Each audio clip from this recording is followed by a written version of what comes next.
I used to be embarrassed to say this, so I hope our listeners will go with the flow a little bit in this. I used to be embarrassed to say that I'm an investor, I'm an entrepreneur, I'm a coach, I'm an advisor, I'm a CEO, I'm a founder of business. But most importantly, I'm a dad, I'm a husband, I'm a brother, I'm a son. So in all of those roles, with all of those hats on, Paul, I think what's imperative is humility. Mm. And if you're going to be a great CEO, if you're going to be the best performer in the world in your space as an out half or as a center or as a global CEO I met this week, you're going to have to be humble and you're going to have to be hungry and you're going to have to be open for different ideas of doing things and you're going to have to surround yourself with the best team in the world. Otherwise, you're not going to stay there. So all of those people, Paul, and you asked me earlier on about this, what differentiates them? Well, only the humble are going to stay at the top for the longest. Mm. Only the people who are hungry every day to improve. I see all those books behind you on the bookshelf to improve with daily investments are going to stay there. Otherwise, we get out of date pretty quickly. Only the people that have access to the very best coach, and I don't mean a coach who's going to be nice to you and tap you on the shoulder. I mean a coach who's going to interrogate your thinking about being the best. A coach who's going to follow up with you relentlessly. A coach who's maybe going to get you to understand that leveling up doesn't mean, improving how you communicate in a town hall meeting. Leveling up means looking at every single aspect of your performance and seeing could you improve by 25%. So that's what I would say. Enda McNulty, welcome once again after our technical problems there. Welcome to the Inner Entrepreneur podcast. It's a total pleasure, Colin. That's a bit like being an entrepreneur, isn't it? Things are going to happen. It really is. It really is. It's a little bit like life. You set into something, you set everything up, and it doesn't work out properly. Um, is that what part of what peak performance is all about? Is the ability to respond no matter what comes across your plate? And I suppose isn't that what the great entrepreneurs and the great performers can do? They can perform when all around them is crumbling. They can step up to the plate when there's massive challenges. They can deal with the biggest adversity and stay cool under pressure. Even when they doubt themselves and even when their confidence is in their socks, they still find a way to step up and perform. So it was quite interesting when me and you getting the technology sorted out, Paul. What I noticed about you was you stayed calm, you stayed courteous, you were thinking your feet in terms of solutions. I think in essence that's what we want out of our leaders in this unbelievable, adverse economic, geopolitical world. Yeah, the thing is that though, when you talk about this adverse economic and geopolitical world and all the change, it's funny when I listen to. I'm an obsessive learner like yourself, and when I listen to people speak right throughout history, every period of time, that's how people describe life. And people go, "Oh, it's so challenging now," and I go, "Listen to someone 20 years ago, like, hello, that's life." Isn't it though? Isn't that the truth of it? Yeah, I couldn't agree more. I do a good bit of reading about the ancient Stoics. So Marcus Aurelius was talking about all of this more than 2,000 years ago. So it's not new to what's happening in America or Israel or anywhere around the world. It's as old as history has been written down.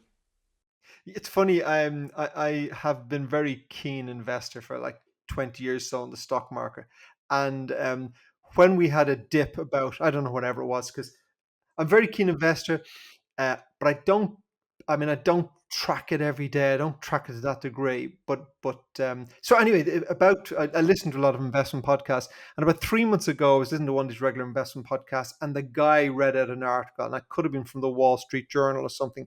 And he read this, and I was thinking, yeah, the writer hasn't. He's nailed exactly what's going on at the moment, the turbulence, all these sort of things, and he nailed it. Like, and he read this on like for a minute or two, and he nailed it and he's sparring off his co-host, and then he goes and they're saying, yeah, that really has nailed on the head, and he goes, yeah, that was written in 1973, but the bizarre thing is, if it wasn't written in 1973, you would have never guessed. You just would never have guessed.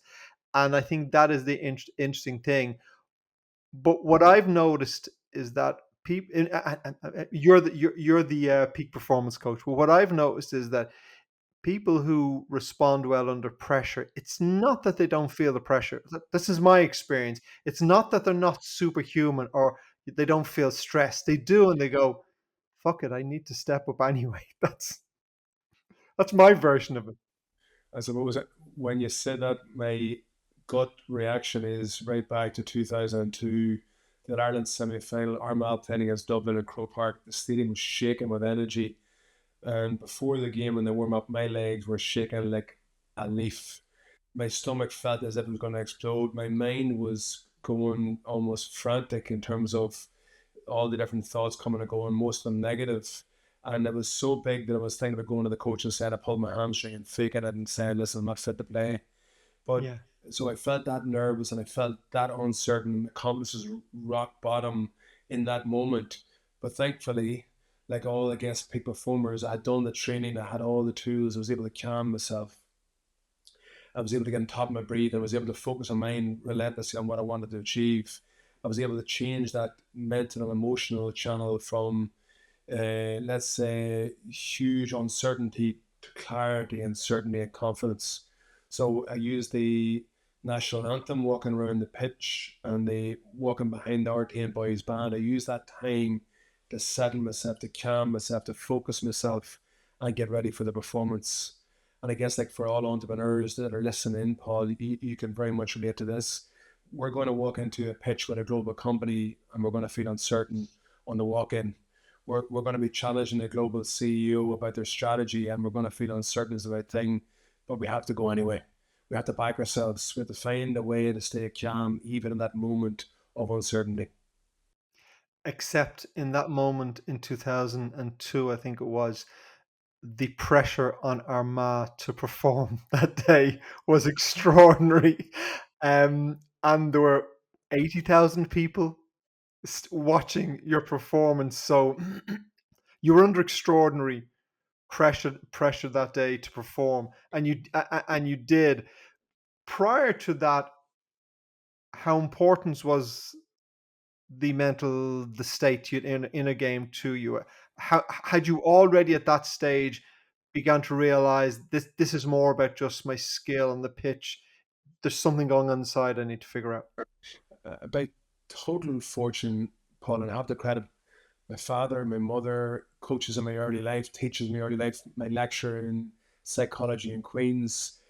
They started to open my mind up at 14 years of age as to the importance of the inner game. All the great entrepreneurs understand if we get our inner game right, we get the strategy right, we get the plan right, we get the investments right, we get our team right, we'll deal with the market conditions, whatever they are. So at 14 years of age, by total fortune, my father handed me a book about the inner game of tennis. I read the book at reluctance. Tim Galway, I think, is it? Tim Galway, and he wrote a famous book afterwards, The Inner Game of Life. And a lot of entrepreneurs now use this book. A lot of the investors we work with in New York City use that book to not only make them better tennis players or golfers, but make them better investors. So having read that book, that sort of, perked my interest. What am I doing on a daily basis to look after my inner game? At that stage, obviously, it was nothing, but I started slowly but surely invest incredibly on daily rituals for my inner game, mental toughness, my belief, self-confidence, etc. And what did those routines look like? So many of them, Paul, over the last more than 30 years. I'm now 49, so to the mathematics, so many of them. I'll try and summarize it into the ones that have worked best. I've done so many of them, Paul, that haven't worked, and I Yeah. want to waste your listeners' time. I've done so many of them that were probably so far outside the box they would laugh out loud when they hear me say it.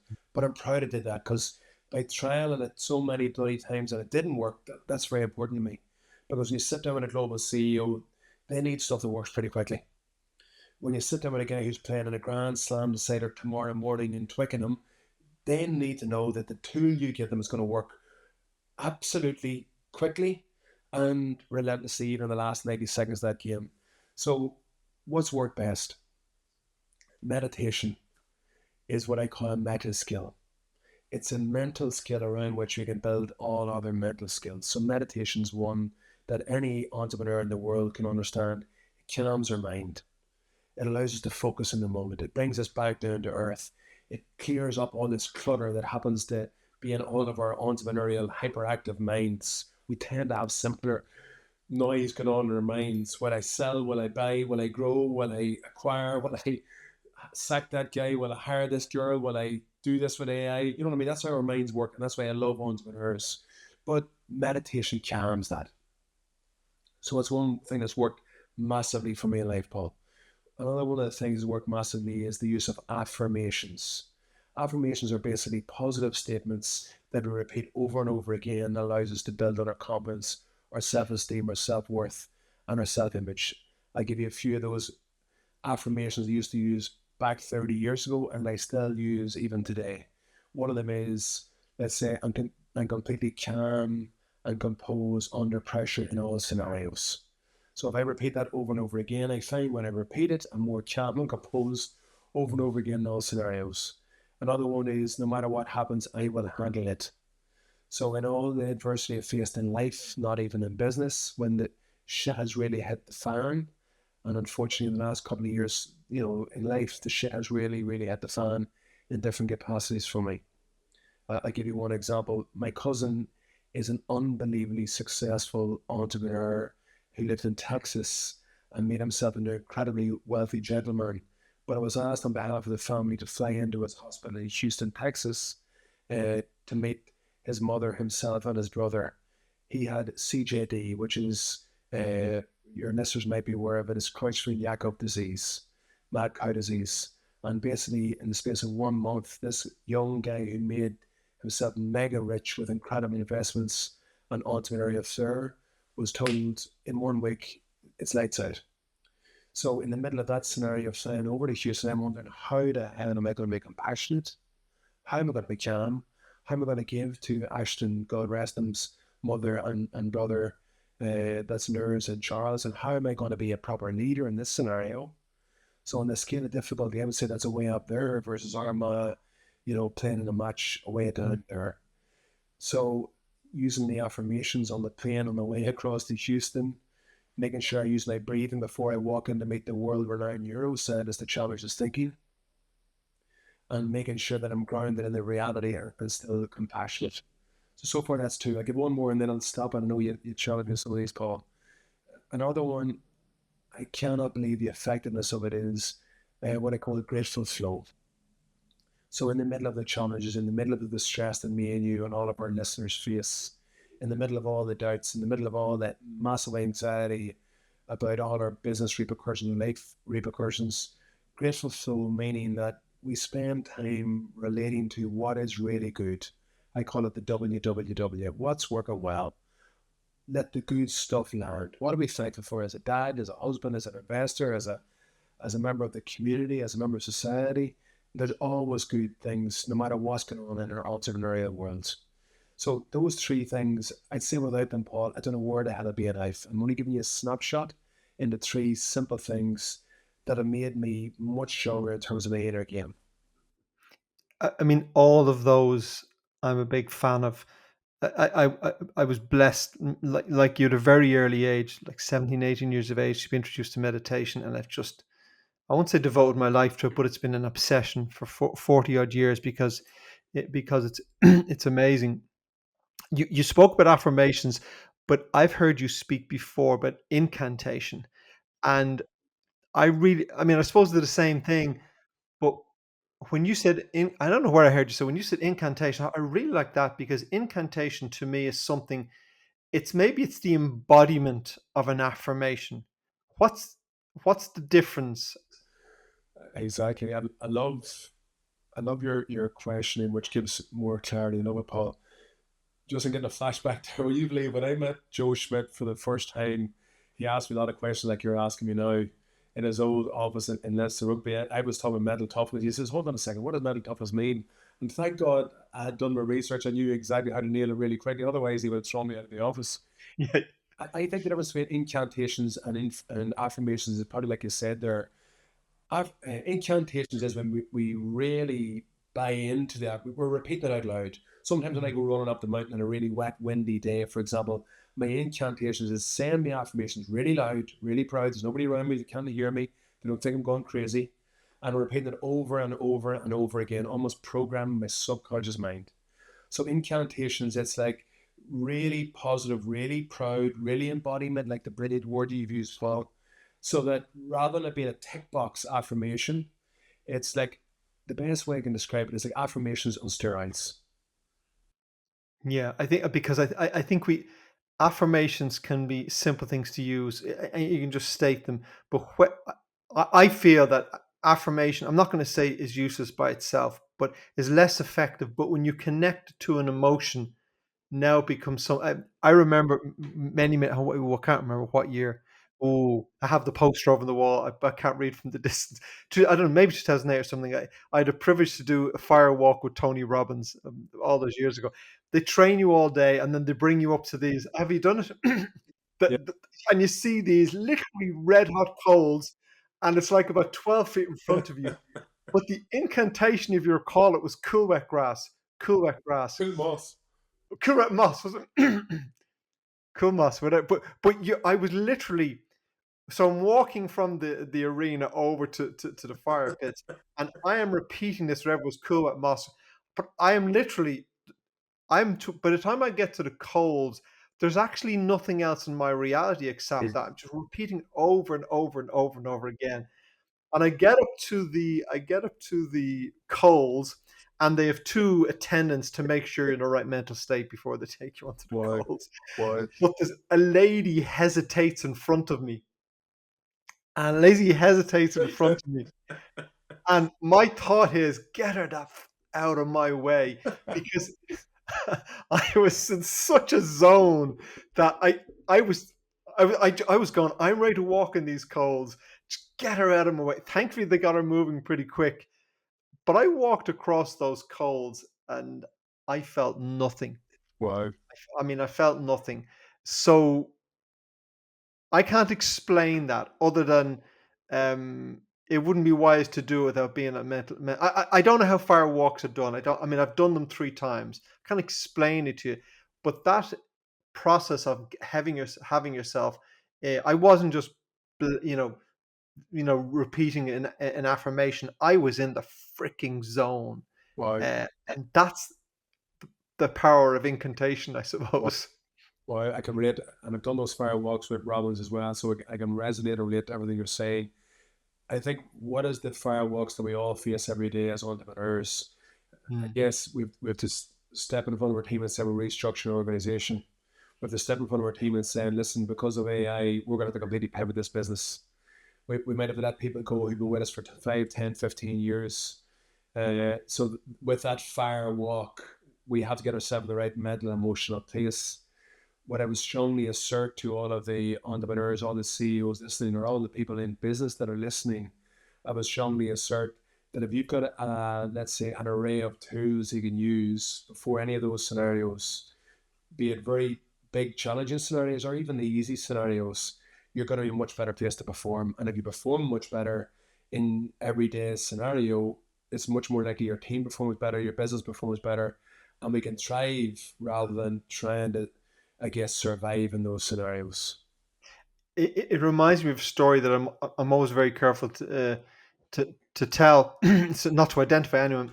But in 2008, when 2009, the world financial crisis, when everyone, our business fell by 60%, and it was just, it property crashed, everything. But I remember having a friend in a similar situation, different business, but his business also both went to the ropes.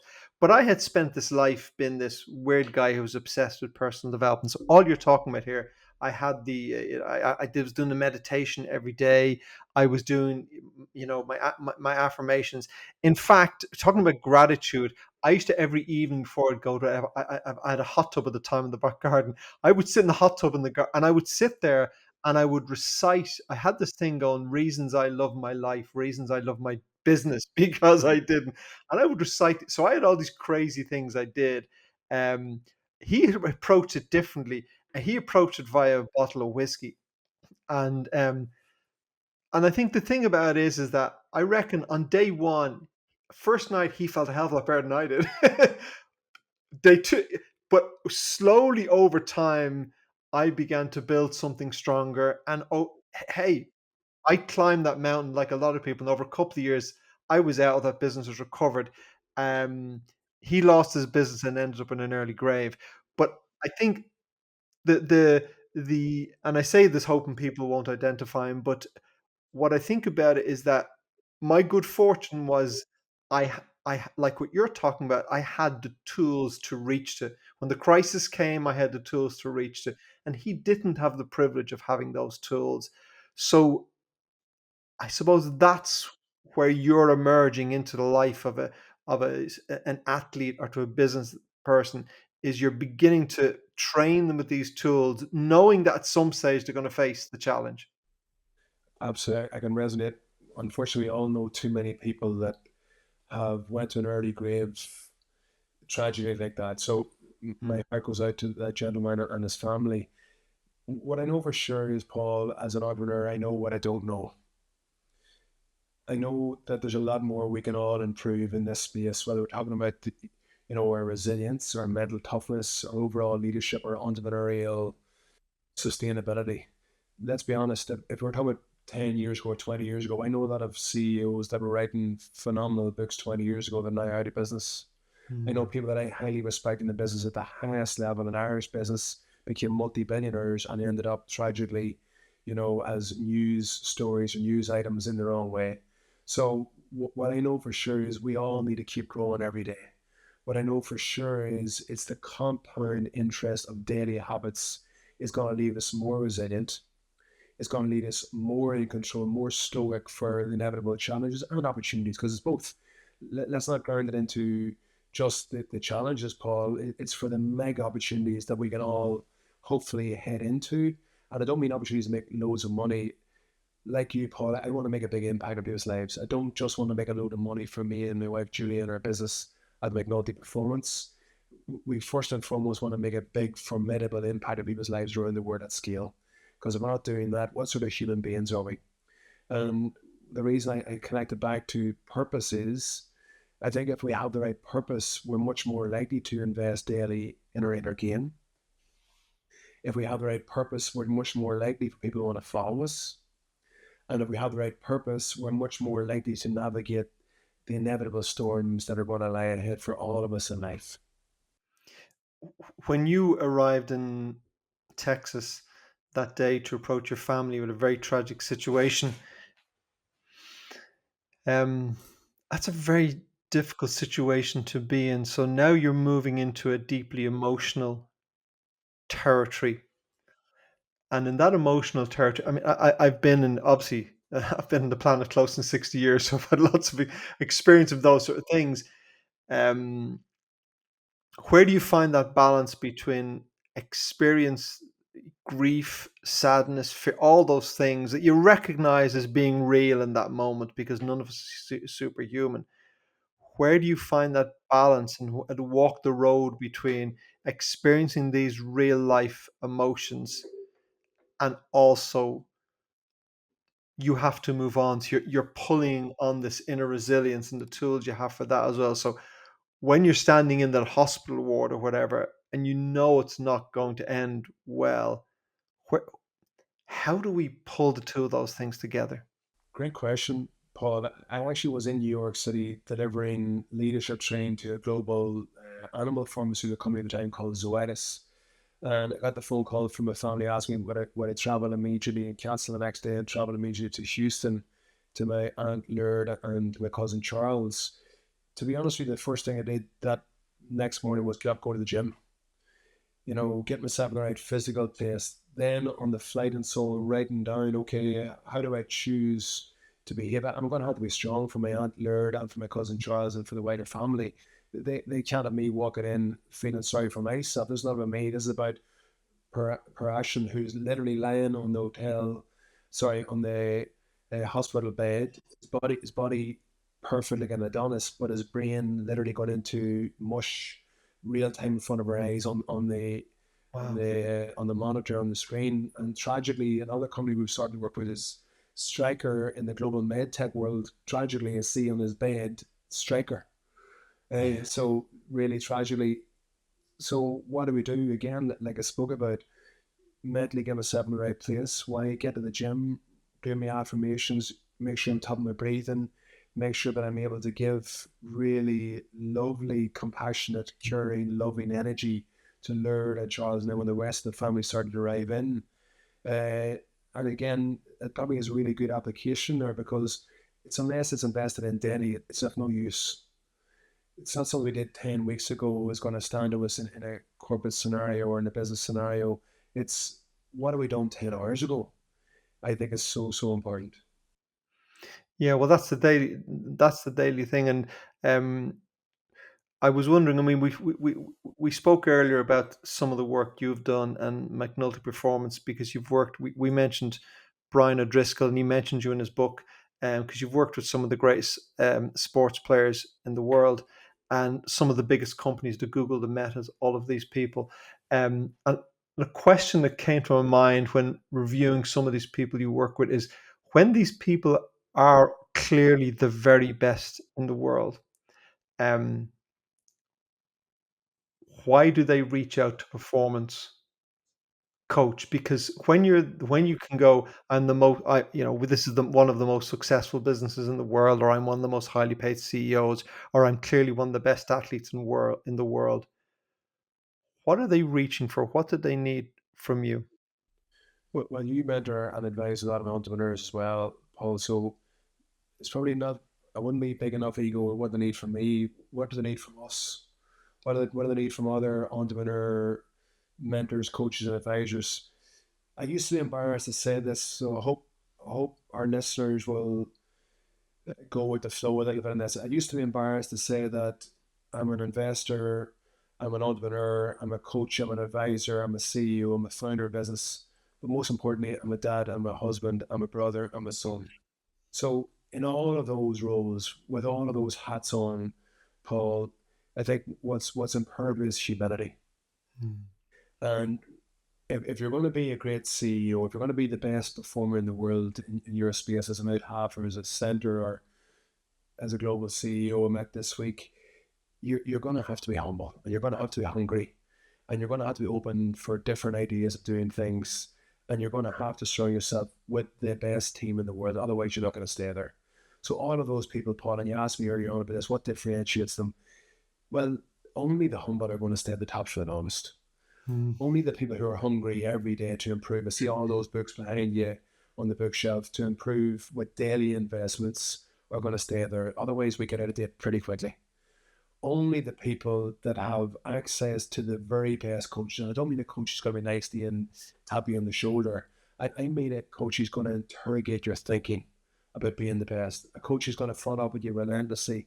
A coach who's maybe going to get you to understand that leveling up doesn't mean, improving how you communicate at a town hall meeting.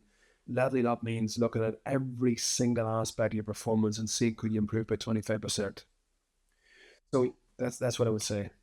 Yeah, I haven't had the privilege of working with people at that level, but my close experience I've had to it was many years ago. One of my sons was friends with the son of a very famous A-list actor, and so because of that friendship, the guy was occasionally in my house sitting drinking coffee, and what struck me about it, because I don't mix in those circles. So what struck me about it is that this guy who everyone would recognize in the street, and one day he'd arrived with a couple of bottles of wine, and I went into the village later to get some petrol or something, and the guys in the shop were going, "Did you see who just came through the village?"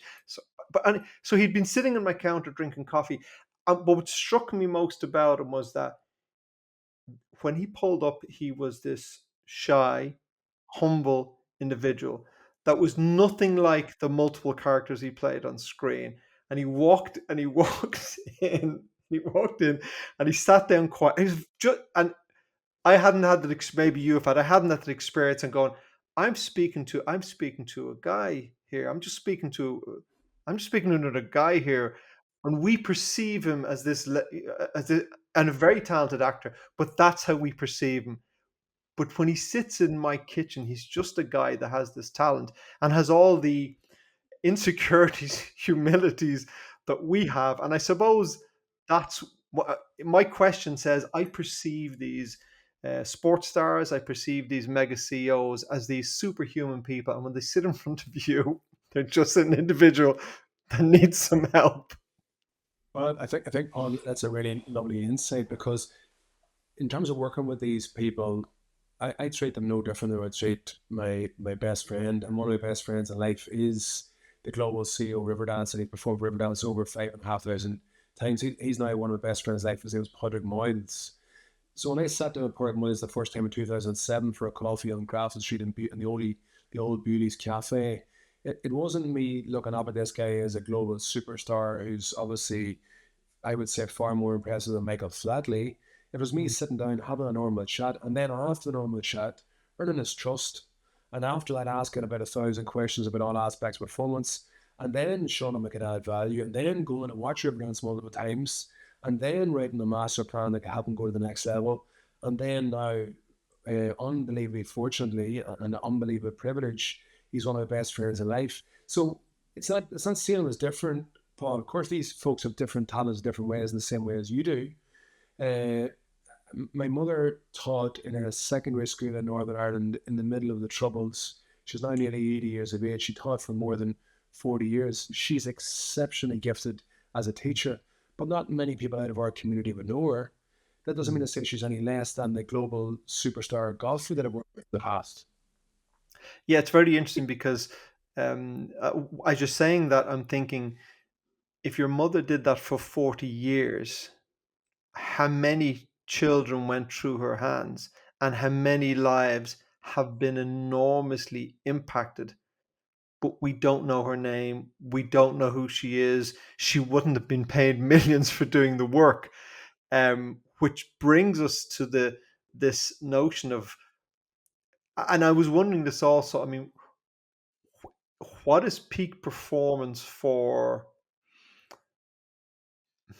What is peak performance for me? What is peak performance for you? What is peak performance for the guy who's not the Brian O'Driscoll, who's not the major CEO? Because 99% of people listening to this podcast are not going to build global billion-dollar businesses. They're not going to walk onto a pitch even like you did in front of 80,000 people. Most people will never do that. How do I mean how do they define peak performance for themselves? Great question. What I think about everybody who's listening is a performer. Every single one of them. And every single person listening is performing in different aspects of their life, in different roles of their life. Could be you're making the speech at your daughter's wedding. It could be you're playing in the pro-am of the weekend down at the golf club. It could be that you, as a very important member of a board in a charity, have to address all of the stakeholders at the annual dinner dance. It could be tonight you have to sit down and have a really honest conversation with your child who behavior just isn't great at the moment. It could be that, as a husband or a wife, you haven't really been giving your best effort, your best engagement. And all of us can relate to all of these scenarios every day. So we always start with we're all performers in all of our crucibles in life. Can we all get better at that performance? Unquestionably. It's almost infinite how much better we can all get if we have the right mindset. So, what is the everyday performance? For me, rather than talking about peak performance there, Paul, I think it's closer to flow. That famous psychologist, Mihaly Csikszentmihalyi, and I'm not great at pronouncing that still, even though I heard about it 30 years ago, he talks about the concept of flow. So, we can all relate to flow more, I think, than peak performance. And by flow, I mean, a bit like me and you in this conversation, there's nothing else going on in my head other than chatting to Paul. There's nothing else in my heart other than trying to have the intent to make a difference on our listeners. No matter what's going on in the world today, of business or in my own personal life, I'm just zoned in, focused entirely in the chat with Paul. Total immersion, full engagement, as a world leading performance coach said to me many years ago in Florida. So I think we can all relate to flow. We can all relate to getting in the middle of the moment, whether it's doing calligraphy, whether it's as a photographer, whether it's ironing the clothes or ironing the shirt before you're going to into the office the next day, or whether it's for a lady ironing her blouse before she walks into a really important presentation. So flow, I think people can relate to, Paul. And as you know, a lot of people can't relate to peak performance. In fact, they switch off when we start talking about it. Yeah, but I think I mentioned earlier that we both have this passion for meditation, and I was introduced to meditation over 40 years ago by a Christian brother in school. And I've relayed the story many times, and I was relaying the story to one of my son's friends who is a teacher. And I relayed the story to him this summer. He was over with us in Spain, and I relayed the story to him. And he said, "Wow, what an impact that Christian brother had on your life." And I said, "My God, you're right." Just, I mean, it literally changed my life hugely. Uh, I don't remember his name, but also I've thought about how the instant radically transformed my life. Up until that time, I'm regret to say I hadn't actually thought how much that man had impacted my life, but it was huge. But it was huge, and I think that I never spoke to him about it, maybe because I didn't realize till many years. But I think this is the thing, and I hate to use the word ordinary lives, but the life we live every day, we all have this opportunity to connect with people and have impact that we may never even know we've had that impact. Well, I think that's what the great leaders do, Paul. They're making daily positive impacts, whether it's the local shop, whether it's, as I say, the local charity, the GA club, the soccer club, whether it's in the pub on a Friday night, the way they respect the young lady or gentleman serving them the bottle of beer. So that's what great leaders do. Every little mini investment they know is doing the right thing, and eventually it's going to have hopefully an impact, like you spoke about in that Christian brother. And interestingly, on that note about meditation again, that happened to me when I bought a smoke in Japan in 2007 when I was with the Irish team at the World Athletics Championship. I asked, could I spend some time at a Buddha smoke because I've been reading so much about it? And they said to me, no, not in this part of Japan. And unfortunately, those old Buddha smokes have died out. There's no more of them around, unfortunately, up in the mountains here or whatever. One of them came back to me 3 days later to say, we found a Buddha smoke, but he's way, way up in the mountains and it's an old temple and it's going to take you, a long time to get up into it. So I found a way to get up to the Buddha smoke and spend time with him. And he brought me through the ancient rituals of meditation, of obviously educating and inspiring me about mindfulness and so on. And since that, like that Christian brother for you, Paul, I'd say it's had a profound impact on my life. Yeah, and this is I think the importance for everybody to realize that those simple things, because what I mean, this thing of, as we all can't be CEOs of the biggest companies in the world, but we can all have enormous impact. Um, you've spoken about so something else that struck me, and again, listen to you speaking elsewhere, and you were having this wonderful conversation about peak performance and scaling businesses and all these wonderful things. I think it was in Brendan McGurgan's Scale X podcast, because Brendan's in fact, I think one of the place I came across you was in Brendan's book, because he devotes 4 or 5 pages just to you in the book. uh, but you were two of you are having this passionate conversation about scaling and peak performance. And then you said something that kind of struck me. You said, but if you're not passionate about it and you don't love it, don't do it. Go and, go and paint, go and do whatever. And that was, I'd like you to speak a bit about that, because that was really, really refreshing, because we live in a world where that's not said. What's said is no, drive, build, grow. And what you were saying is, yes, drive, build, and grow if it's what you absolutely love to do. And if you don't love to do it something else. I think it was enormously refreshing, particularly to Brendan McGurgan's audience in Scale X, which is an entrepreneurial business audience. Totally agree. I think what Benny McGurgan's achieved in his personal and professional life is phenomenal. I'm a big advocate of Benny, what he did in CD and now in ScaleX. And that, I guess, that drive for skilling Indigenous Irish business is massive. What I think, again, and I know for sure, is if you're not passionate about it, how are you going to stick at it? Mm-hmm. And we all know people that, might have scaled a coffee business to 5 stores and then fall in love with it and stops growing. We all know the examples of very successful people in business around the world that actually are too bloody passionate about their work and they burn themselves out and are physically, mentally, and emotionally to become bankrupt. And unfortunately, we work with, and I've met those people as well. We all know people that leave college with a brilliant degree and go into work for one of the big four and they figure out very quickly there must be more to life than, billable hours.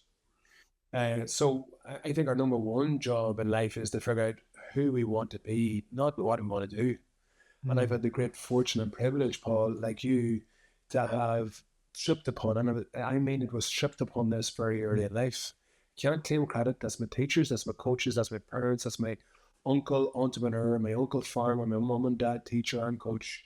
They deserve all that credit. That for whatever reason, I stripped on it at 14. I want to spend the rest of my life coaching. I want to spend the rest of my life giving back. I want to spend the rest of my life making a difference in people's lives.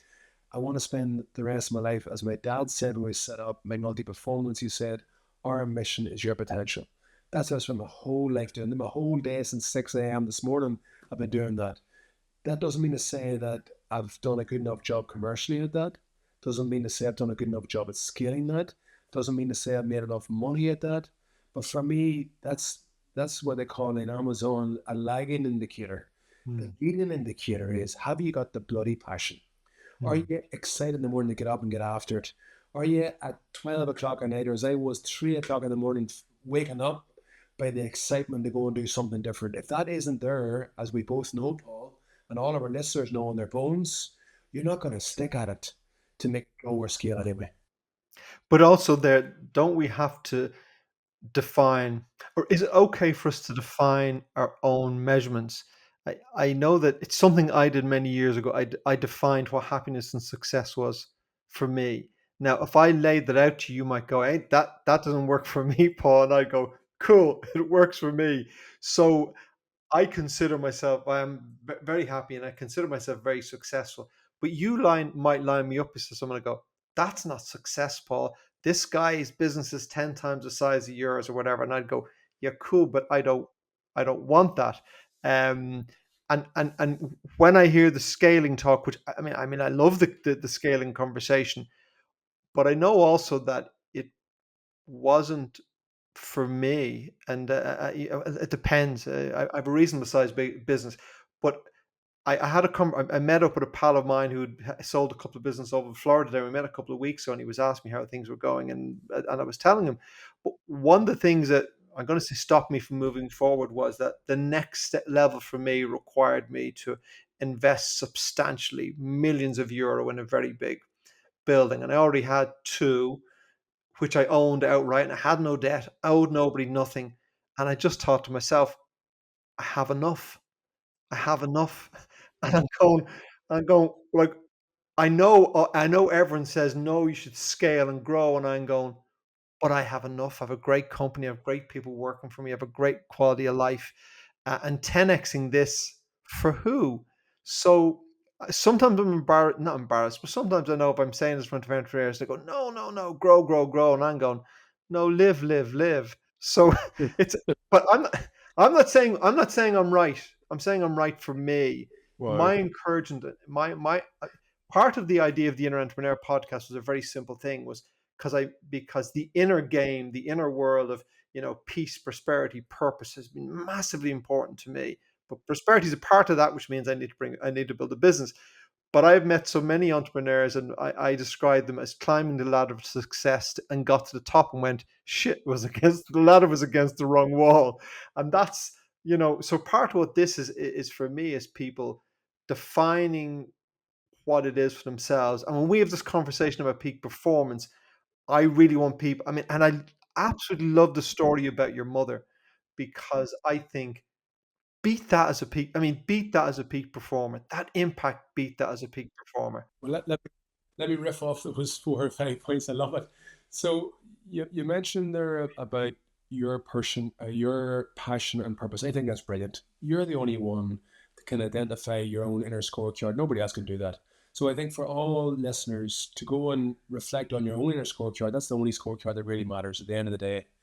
So I 100% agree on that. I'll riff off that. Secondly, I'll tie in about my mum there. My mum and a group of ladies in South Armagh in the middle of the Troubles created an all-ladies board, and they got a multi-million investment fund from the International Fund for Ireland, for my daddy had worked from the time as a consultant, and they got a load of inward investment from America basically to help up rural regeneration in South Armagh, right in the middle of troubles, and all ladies board. I think that is a phenomenal social entrepreneurial thing. So they weren't worried about scaling in terms of making loads of money. They were worried about scaling and making an impact. And at Impact. McNulty now, that's where I'm at. I'm not interested in building a 1,000-person organization, McNulty. I'm Mm. interested in 1,000x the impact without me having to be in the room. Whether that's books, whether that's the brilliant fortune of talking to you today, Paul, on podcasts, whether that's in live events all around the world, or whether that's in small one-on-one Mm. conversations with global CEOs who oversee 100,000 or 200,000 employees, or sitting down to somebody in government. When I work on, believe it or not, with a lot of people in local government who are responsible for 1,000 employees who oversee the well-being of everybody in their entire city or county or whatever it is. So, Paul, to answer your question, I don't believe in scaling for the sake of scaling. Mm. I do believe massively in scaling for impact on people's lives. Otherwise, I wouldn't be doing what I'm doing. Mm. Um, if people aren't listening to you and inspired by this conversation, which I have to say, I don't know what will inspire them. So I'm very grateful for that. Before we draw to a close, can you talk just specifically about the type of work that McNulty Performance uh, do, type of programs you have, and how people can engage with McNulty? Absolutely. We're 20 years old, Paul. And as I said earlier on, not only is it day one, it's minute one, probably second one. We're refounding the business, Paul. We we have to refound it, as you know. We have to completely reimagine the business. You can summarize what we do into the acronym TACT, TSCT. We do training in areas like leadership, like well-being, like high-performance teams, like mindset, like mental toughness, in pro sport and in global corporates. We do advisory in those same areas. We do coaching in those same areas, and we do transformation in those same areas. That's all we do. We don't try and profess to be the world's best company at changing the lean operations of an Mm. organization. Yeah, We don't know enough about it. that's not your zone. We don't know enough about AI. We know a lot about HI, Mm. human intelligence. Mm. We don't know a lot about the best marketing approach in the world. We don't know, but we do know about leadership, about culture, about Mm. team. So what we love doing, Paul, is collaborating with people like you to make a big difference in people's lives at scale. Mm. And the interesting thing is, most people seem to focus on the AI and the operations, and they don't understand that if you don't get the human part right, if you don't get your owning a game right, if you don't get the culture right in your business and the leader right in your business, nothing happens. Um, what's your website? Where can people find you? McNultyPerformance.com. Where can people find us? To be honest with you, we'll go and find them. They give us the details, we'll go and find them. We're about hustling, going to serving our clients. Paul, if me and you and both our businesses don't get up our backsides every day and go and serve our clients, eventually we'll be out of business. Yeah, I don't think you'd be out of business anytime soon. I'm going to put all this in the links of the show notes, and it's been an absolute pleasure. We had a bit of a false start there. Hopefully the listeners weren't aware of, but we got going, and I'm delighted we did, because it's been a great conversation. Enda Can I ask you a McNulty. question? Can I ask you which one of those books behind you is your favorite book? Oh my God. Um, do you know what the book that is my favorite book I can't find, and the book, because books have different impacts on me, and all of those books have an impact on me. In recent years, one of the books that had a surprising impact on me is this book here.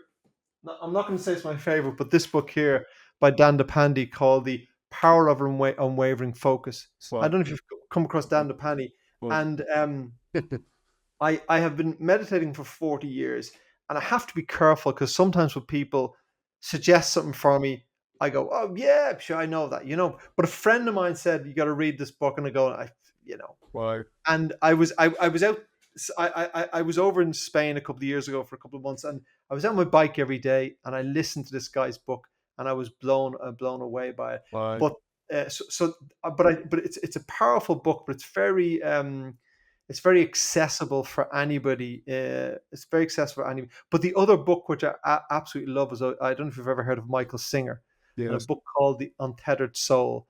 Um, that book has impacted me probably more than any other book. And I've studied with Michael Singer, and this stage of my life, maybe the spiritual attracts me more. But yeah, it's I know we discussed this earlier, but I'm an obsessive learner, obsessive, and I get up every day to learn more because I love it. And hey, as long as you do, I'm privileged to do what I love, as are you, and it's a wonderful thing. Wow, we're blessed. And I think, I suppose, the last little story I'm sure, just riffing off that, Paul, is about 10 years ago, I was asked by Madrid IE University to work with entrepreneurs from all over the world on an owner scale up program. Phenomenal program. They're bringing people from the Lebanon who are selling batteries, to people from Mexico running tire factories, through to girls running makeup brands in Madrid and Spain. Just phenomenal. And I remember, just obviously wasn't long after finishing playing football, I remember being invited to go out and have a few drinks with all the group that night. And I remember, for one of the first times since finished playing football, going, this is my tribe. Entrepreneurs are my tribe. People that want to grow things are really the people that I love most in life.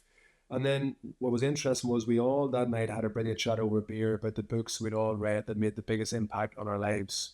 And they asked me the same question about a book. And I said, I'm going to be honest with you. For me, yes, it's books, but it's spending time with some world leading entrepreneurs that I learned more from spending 3 days in the New York City than I would have read in 3,000 books. And of course, they asked me, which entrepreneur are you talking about? Dennis O'Brien asked me to attend some board meetings way back 10 years ago.